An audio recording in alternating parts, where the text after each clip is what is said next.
Hai, aku Nuti Laraswati dari Cinemax. Kali ini kita bersama produser dan cast film Kejarlah Janji. Nah, kalian pasti penasaran ini film tentang apa sih? Terus kenapa ada kesannya tuh kalau dari poster tuh kayaknya lucu banget gitu. Apakah ini drama komedi atau apa ya? Yuk kita ulas sama-sama. Pertama mungkin ke ibu produser dulu, ya. Mbak Rina. Ini film tentang apa sih? Mungkin bisa di-share ke penonton. Ini film sebenarnya adalah tentang pilkades sebenarnya. Pilkades. Antara tokoh yang diperankan oleh Ibnu Jamil dan juga tokoh yang diperankan oleh suaminya Ibu Pertiwi ini gitu. Jadi sebenarnya tentang di desa ada pilkades, tapi menjelang pilkades ada pemilu gitu. Jadi keseruan di desa kalau mau pilkades tuh kayak gimana sih? Biasanya tuh banyak yang lucu-lucu, yang seru-seru, sekaligus yang gesekan-gesekan antar calon kan suka kadang-kadang bikin tegang gitu. Cut gimana nih perannya sebagai sosok yang ini udah berapa udah tahu jadi nanti di film gimana kita jadi penasaran nih. Ada kesulitan nggak memerankan tokoh karakternya Bu Pertiwi ya? Ibu Pertiwi. Keberatan aja sih namanya Ibu Pertiwi. Iya, kayak Ibu Indonesia. Sebenarnya sih kesulitan sih enggak ya Mbak gitu, karena emang syutingnya tuh sangat nyaman, sangat santai dan penuh sukacita, tidak ada drama di atas drama. Jadi emang kesulitan tuh mungkin apa ya? Nggak ada sih, sama sekali nggak ada sama. Enjoyable. Alhamdulillah ya, alhamdulillah semuanya menyenangkan gitu. Walaupun kayak di sini saya punya 3 anak, ada Shenina jadi Sekar, ada Bima dengan Adam, ada Thomas Rian jadi Isam. Bima dan Isam ini saya belum pernah ketemu, dan belum pernah kerja sama pastinya. Gitu. Beda sama Shenina gitu kan. Tapi ya begitu ketemu ya mereka sih menyenangkan gitu loh, manggil saya langsung ibu gitu. Terus yang apalagi Bima tuh super jahil anaknya gitu kan. Terus kalau Isyam anak Jogja yang sangat baik, pendiam, tapi ya gitu aja udah. Senyaman itu aja gitu. Mengalir, ketemu udah langsung chemistry-nya dapat aja semuanya ya. Iya, padahal kalau dihitung-hitung readingnya juga nggak banyak ya Mbak. Cuma berapa hari? Hitungannya hari. Wow. Hitungannya hari. Habis lebaran banget Ya. Jadi syutingnya habis lebaran langsung reading 3 hari. Cepet banget ya. Langsung ketemu on location, langsung syuting. Itu lokasi syutingnya banyak kan di mana, dan tadi kan disebut angka 3 anak. Ada makna tersendiri nggak? Mungkin bisa di-sharing. Kalau syuting kita di Jogja, di Kabupaten Sleman gitu. Memang ini kan settingnya tadi ya pilkades gitu kan. Jadi memang kita cari desa gitu, tapi juga dekat dengan kota, ada pengaruh urban gitulah. Jadi dinamikanya tuh juga nggak terlalu desa banget gitu. Jadi kita syuting ada satu desa di itu Bangun Mapan lah namanya di sini ya. Terus kalau 3 kayaknya nggak ada filosofinya. Nggak ada, cuma tiba-tiba terpecik. 3 anak cukup. 3 anak cukup. Tadinya mau 4, cuman bingung mau siapa lagi gitu. Yang lainnya pada sibuk.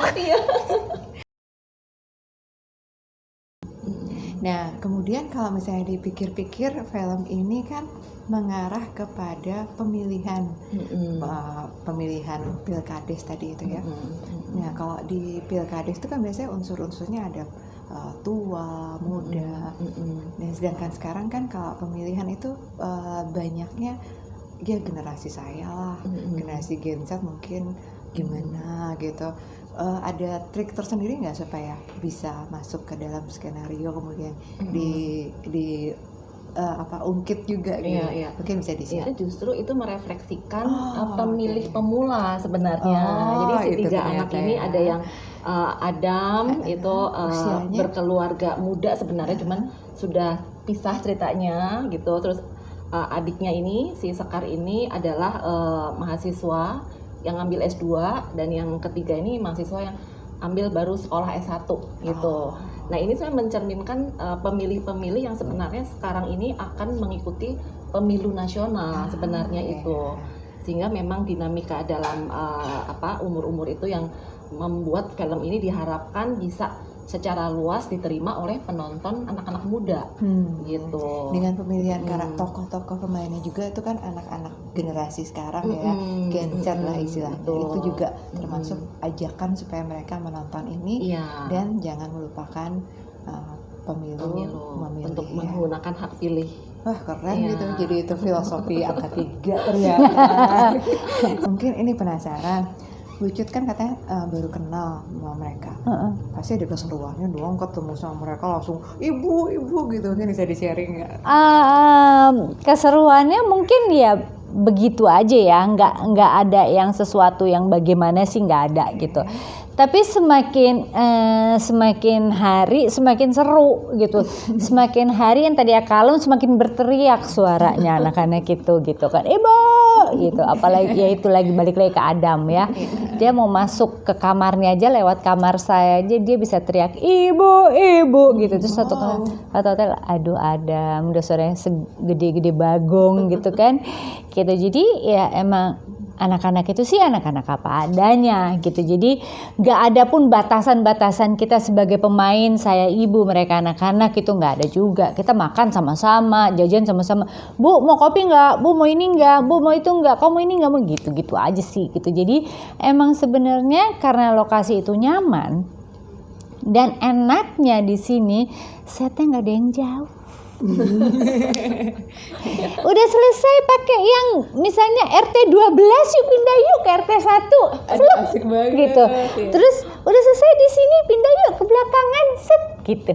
Jadi emang sekitar desa situ aja yang dipakai gitu. Terus yang pokoknya nyaman deh gitu. Enak banget. Desanya juga enak ya desanya ya. Desanya juga enak walaupun kita syutingnya sepanas ini Mbak. Iya. Sepanas ini nih, sepanas ini Jakarta nih, gitu lagi panas-panasnya. Tapi ya enak-enak aja sih gitu. Nggak ada yang gimana. Ya emang karena itulah. Ya pertama pemainnya semuanya convertible, tidak ada yang mengeluh A B C D E, enak-enak aja, ditempatin di mana oke, makan sama-sama oke, jajan sama-sama apa, jadi semuanya nyaman. Filmnya komedi juga ya? Iya, drama komedi gitu, nggak pure komedi lah ya Mbak. Iya benar-benar. Dan itu termuat sekali di adegan-adegan sehingga nanti akan dirasakan oleh penonton juga ya. Iya. Kedekatan itu semua. Iya. Mantap. Kemudian saya lihat ini dari posternya juga ngejer ini apakah ada makna tersendiri juga mungkin bisa diceritakan? Sebenarnya judul Kejarlah Janji ini baru kita temukan ketika udah mulai kebayang lah gitu. Pengembangan dalam cerita, karakter-karakter mulai berkembang gitu. Karena awalnya judulnya Pertiwi ya kayaknya. Oh iya. Oh iya bener. Iya pilihan harus Pertiwi. Pilihan Pertiwi. Iya. Betul, tapi ada 2 soalnya. Setelah ini terus kita juga diskusi tentang, karena ini juga cerita tentang pemilu gitu ya, tentang menggunakan hak pilihan gitu. Jadi akhirnya Kejarlah Janji ini juga selain mengandung sesuai dengan cerita, tapi juga sebagai film yang diharapkan ini menjadi sosialisasi pesta demokrasi kita gitu. Jadi dengan Kejarlah Janji ini kayak sesuai banget gitu. Jadi kalau kita memilih pemimpin, memilih kades atau nanti memilih dalam pemilu, ingat ya mereka punya janji. Nah, jadi kayaknya judulnya ini juga bisa menjadi bagian dari sosialisasi atau tujuan dari film sebagai sosialisasi untuk pesta demokrasi nanti gitu. Menarik sekali nih filosofinya, sesuatu yang serius yang kayaknya mumet gitu dibikin komedi dan tadi chemistry-nya menarik. Jadi penasaran kan kita menonton. Apalagi nama cast-nya Janji Upaya. Aduh. Oh iya, Janji Upaya termasuk salah satu alasan kenapa Bucut mau nerima peran sebagai Pertiwi. Sebenarnya kenapa saya bisa terlibat di sini adalah karena ada nama Garin Nugroho. Itu kuncinya. Itu kuncinya. Jadi saya tidak tahu awalnya gitu. Jadi begitu manajer saya dapat telepon, saya ditelepon oleh pihak Padi-Padi ya Mbak, ya kan ya. Kita terus deh gitu, Tasya telepon saya, Bu gini. Bagus sih Bu ceritanya, karena dia selalu membaca sinopsis. Gitu, habis itu dia ceritakan dulu ke saya gitu. Yang garap Mas Garin, menurut ya gitu. Kenapa? Karena saya itu kalau ketemu Mas Garin selalu gangguin. Mana nggak ada nih cerita buat saya gitu, nggak boleh ya, saya syuting sama bapak gitu. Apa tuh kamu nenek gitu, pokoknya dia gitu deh, kesel gitu sama saya. Jadi saya gangguin terus kan gitu, sampai akhirnya begitu, oh ya bener Cah bilang gitu, oke, jangan dipersulit, permudah gitu kan. Maksudnya oke, biar jadi nih gitu. Udah Cah, jangan usah banyak nangungnya gini. Iya Bu. Itu Tasya kalau saya udah ngomong kayak gitu tuh udah tahu banget bahwasannya ibunya mau bekerja nih gitu, mau kerja. Terus Mas Garin gitu, Bu ini buat KPU. Terserah dia Cah, buat apa Cah, yang penting gue cari ilmu dulu nih sama Garin Nugroho nih, bilang gitu. Sebenarnya sih sesimpel itu Mbak gitu. Tapi begitu saya baca skenarionya gitu, seru juga nih. Kok ada drama dan komedinya juga gitu kan. Terus saya sebenarnya agak bikin saya ketawa tuh itu nama Janji Upaya itu.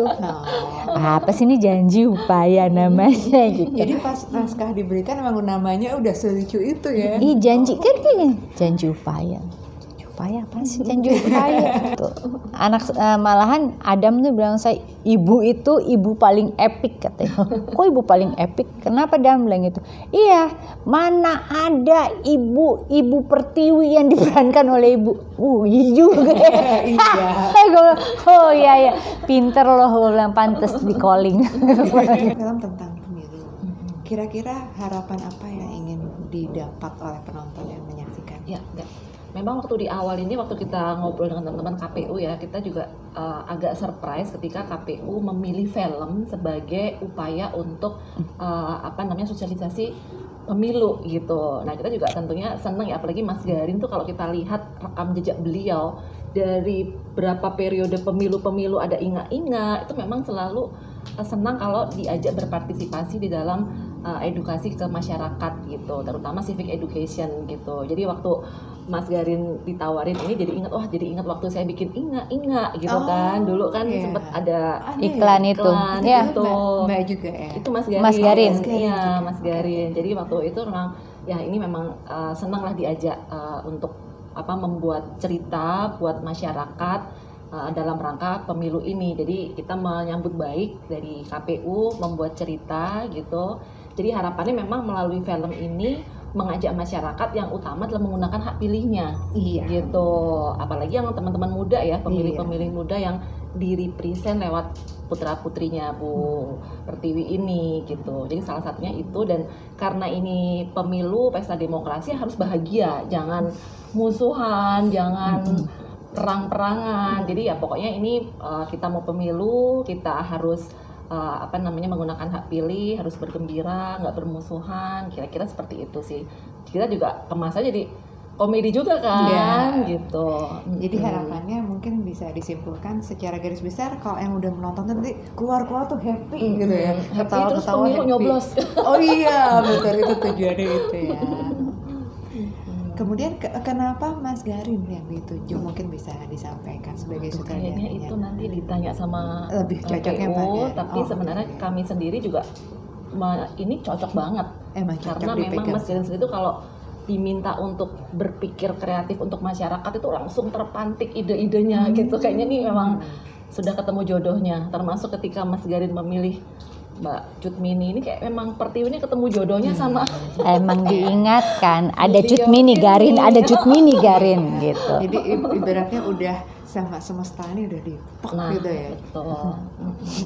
Film ini komedi, Mas Garin lucu. Ini mungkin ada unsur potret perempuan yang berjuang hidup gitu. Dari sisi Bucut sendiri, kalau melihat sosok Pertiwi sebagai karakter yang single mother, kemudian membesarkan anak-anaknya sampai keluar negeri ya kalau menurut cerita. Keluar kota.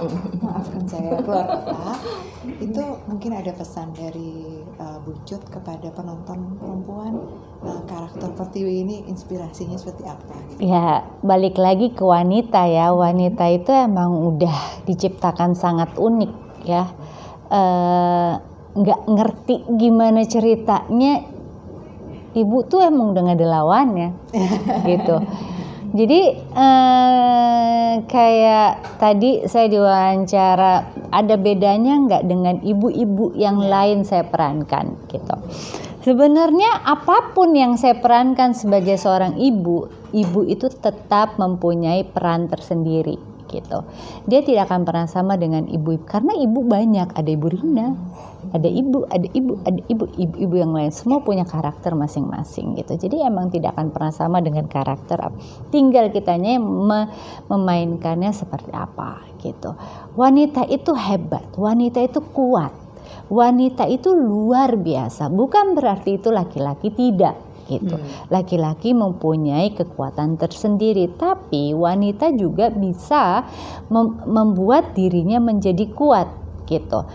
Maksudnya gini, wanita itu bisa ditinggal tanpa apapun, insya Allah dia bisa hidup gitu. Dalam artian dia hidup karena apa? Karena dia yang dia lihat adalah wah anak-anak gitu, kayak Pertiwi. Gue harus besarkan anak-anak gue harus memberikan pendidikan, kasih sayang semuanya sebaik mungkin untuk anak gue gitu. Itulah Pertiwi. Dan banyak pertiwi lainnya yang ada di luar sana gitu kan. Jadi kalau dibilang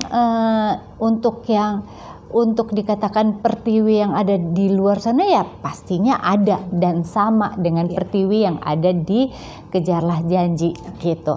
Ya penuh dengan nasihat untuk anak-anaknya. Boleh kamu di sini tapi kamu jalannya begini. Boleh, itu pasti akan ada sama sekali seperti itu. Dan menariknya di sini ada konflik dengan anak-anaknya yang menentang Pertiwi melakukan suatu tindakan yang di Iya, betul sekali. Sementara ibunya juga menentang anaknya untuk tidak melakukan tindakan yang tidak perlu dilakukan. Seperti itu, biasa itu. Anak menentang orang tua menentang anaknya, itu kayaknya bukan ada ketimbal balikan, tapi emang begitulah. Kita kan bisa diingatkan oleh siapapun, ya kan? Gitu. Tidak akan menutup kemungkinan kita akan diingatkan oleh anak, enggak juga, gitu kan, gitu. Tapi orang tua pasti akan selalu mengingatkan anak, gitu. Jadi ternyata banyak pesan-pesan inspiratif juga yang terkait soal perempuan juga selain dalam hal pemilihan umum tersebut tadi ya. Jadi untuk Anda menonton Kejarlah Janji ya, jangan kejar aku, harus dipantau di IG-nya Kejarlah Janji, di TikTok-nya dan juga di YouTube channel-nya. Jangan lupa ya.